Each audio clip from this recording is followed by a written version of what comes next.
नमस्कार। मराठा समाजाचे नेते मनोज जरांगे पाटील यांनी एल्गार पुकारत मुंबईत मोठं आंदोलन केलं।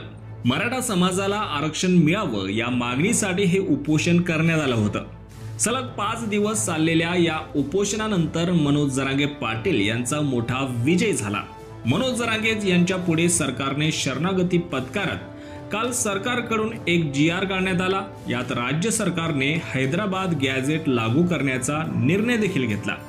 हैदराबाद गॅझेटचा GR हाती पडताच मनोज जरांगे पाटील यांनी आपलं उपोषण मागे घेतल्याची थेट घोषणा करून टाकली।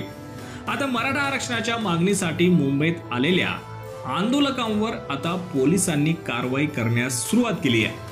मराठा आरक्षणाच्या मागणीसाठी मुंबईत आलेल्या आंदोलकांवर मुंबई पोलिसांनी गुन्हे दाखल केले आहेत। मुंबईतील आझाद मैदान, मरीन ड्राईव्ह, डोंगरीसह मुंबईतील अनेक पोलीस ठाण्यांमध्ये एकूण 9 गुन्हे दाखल करण्यात आले आहेत। यात बेकायदेशीर जमाव जमवणे, रस्ता अडवणे आणि दमदाटी करणे यांसारख्या आरोपांखाली हे गुन्हे दाखल करण्यात आले आहेत।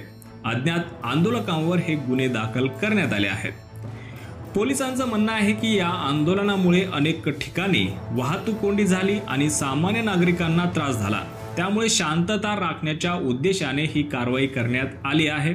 तर दरम्यान मनोज जरांगे पाटील यांनी उपोषण सोडल्यानंतर मराठा समाजाचे बांधव आपापल्या गावाकडे परतले आहेत। परंतु आता हे गुन्हे दाखल झाल्याने काय करायचं असा पेच त्यांच्या समोर उभा राहिलाय। या गुन्ह्यांचा तपास पोलीस करत असून यामध्ये सहभागी असलेल्या आंदोलकांचा शोध घेतला जात आहे।